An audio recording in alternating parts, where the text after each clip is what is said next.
যুক্তরাষ্ট্রে অভিবাসন ধরপাকড় জোরদার হওয়ার প্রেক্ষাপটে অভিবাসী বন্দি শিবিরগুলোতে ধর্মীয় সেবার প্রবেশাধিকার নিয়ে নতুন বিতর্ক তৈরি হয়েছে। বিভিন্ন ধর্মীয় নেতা বলেছেন, পবিত্র রমজান ও লেন্টের সময় আটক অভিবাসীদের কাছে গিয়ে প্রার্থনা ও ধর্মীয় সেবা দেওয়ার সুযোগ আরও বাড়ানো প্রয়োজন। তাদের মতে, এই সময়টিতে আটক ব্যক্তিদের জন্য স্রষ্টার কাছে প্রার্থনা মানসিকভাবে অত্যন্ত গুরুত্বপূর্ণ।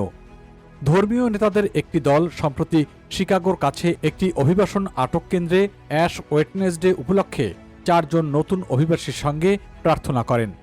এরপর তারা নিয়মিতভাবে সেখানে ধর্মীয় সেবা চালু করার জন্য যুক্তরাষ্ট্রের অভিবাসন কর্তৃপক্ষের সঙ্গে আলোচনা শুরু করেন। একই সময়ে টেক্সাসের ডালাস ফোর্থ ওর্থ এলাকার কয়েক মাস ধরে আটক 2 মুসলিম নারীর সঙ্গে রমজানের শুরুতে দেখা করার অনুমতি পান এক মুসলিম চ্যাপলিন।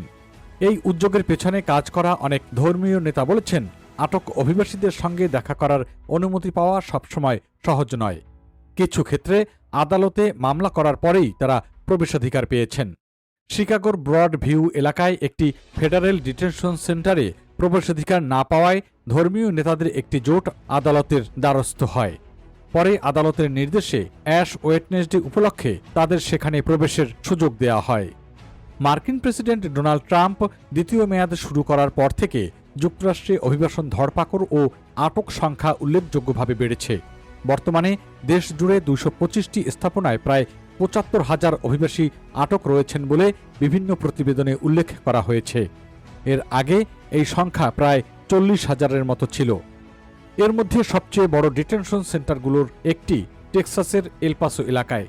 সেখানে প্রতিদিন গড়ে প্রায় 3,000 মানুষ অবস্থান করেন।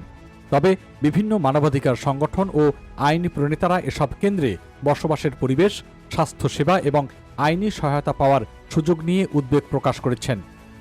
যুক্তরাষ্ট্রের অভিবাসন কর্তৃপক্ষ US immigration and customs enforcement বা আইসিই জানিয়েছে, যেসব কেন্দ্রে আটক ব্যক্তিদের 72 ঘণ্টার বেশি আটক রাখা হয়, সেখানে ধর্মীয় সেবা সমন্বয় করার জন্য একজন ধর্মীয় সমন্বয়কারী থাকার নিয়ম রয়েছে।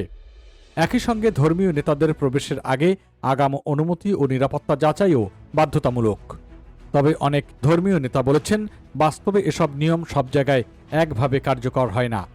ক্যালিফোর্নিয়ার একটি ডিটেনশন সেন্টারে বহু বছর ধরে আটক ভারতীয় অভিবাসীদের সঙ্গে দেখা করে আসা এক স্বেচ্ছাসেবক বলেছেন, অনেক বন্দির পরিবারের সদস্য যুক্তরাষ্ট্রে নেই। ফলে বাইরে থেকে দেখা করতে যাওয়া ধর্মীয় স্বেচ্ছাসেবীরাই অনেক সময় তাদের একমাত্র যোগাযোগের মাধ্যম হয়ে ওঠেন।